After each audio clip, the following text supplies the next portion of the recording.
So candidate, welcome back to our normal norm for mathematics. So first of all, we are going to talk about the logarithms. So today we are going to just talk about the specifically laws of logarithms.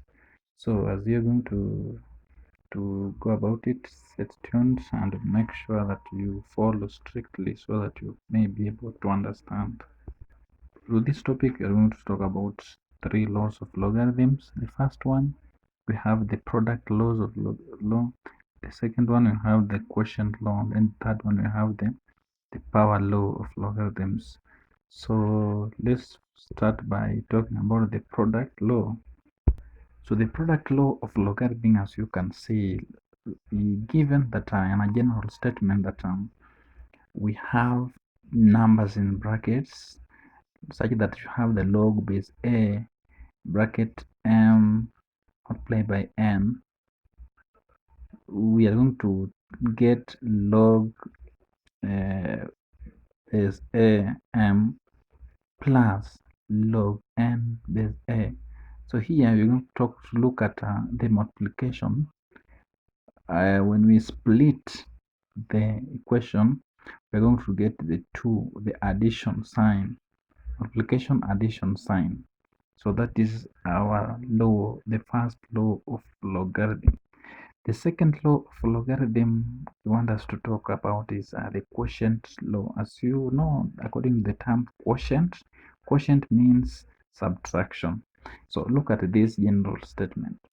When we have a log m over n, we have a division sign there, base a, it is equal to log m base a minus log n base a.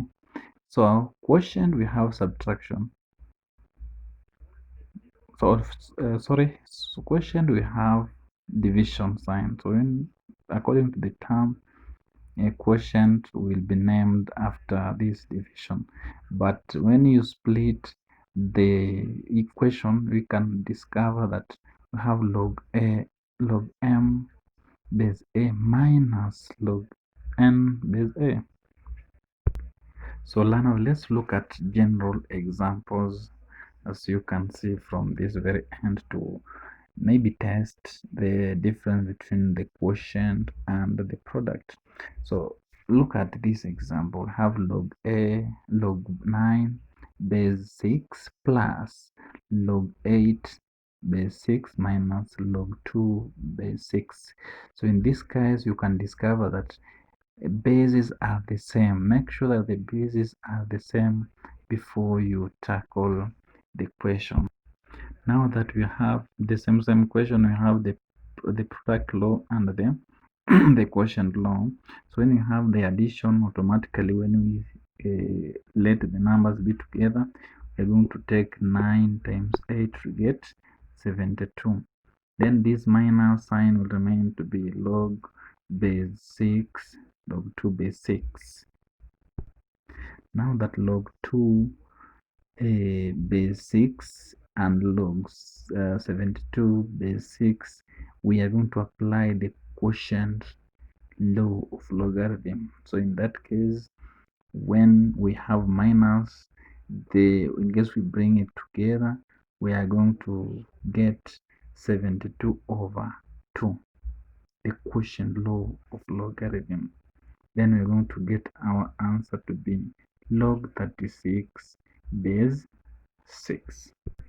So writing our results to power form, we're going to get that when you square 6, you get 36. So it simply means that it will be log 6 power 2 base 6. This one can be equal to 2 log 6 base 6. So in that case, you can discover that as we are going to also to look at the power, the third law of logarithm, the power will move to the other side, as you can see from that very end. So before we give our general answer, we need to note some two notes that before we continue. So given that a general statement that log a base a base is the same as a log number itself, the answer will always be 1. Given that log 1000 base 1000, it will always be answer 1.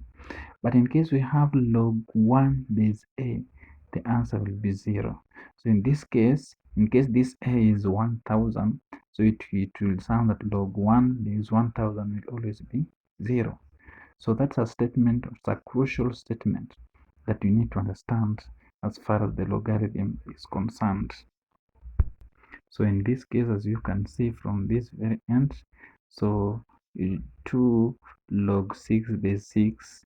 So look at this one, log a base a is 1. So in that case, we can just get that log 6 base 6 will always be 1. So 1 times 2, we get our final answer to be 2.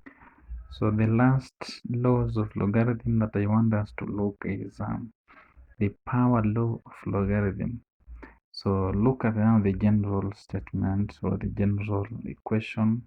Log m raised to n base a will be equal, this n will move to this other side, which means it will be n log m base a. So for us to understand this, let's look at an example so that we be able to master the content clearly. So in a general term, we can look at 2 log 5. So in this case, we can understand that the base is 10. So it will be log 2 log 5 base 10 plus 2 log 2 base 10. So in this case, in case there is no log, you just need to understand that actually it is under base 10. So these two, according to the power law from this very end, it will move this other side. So it will be log 5 raised to 2 base 10 plus log 2 raised to 2. As you can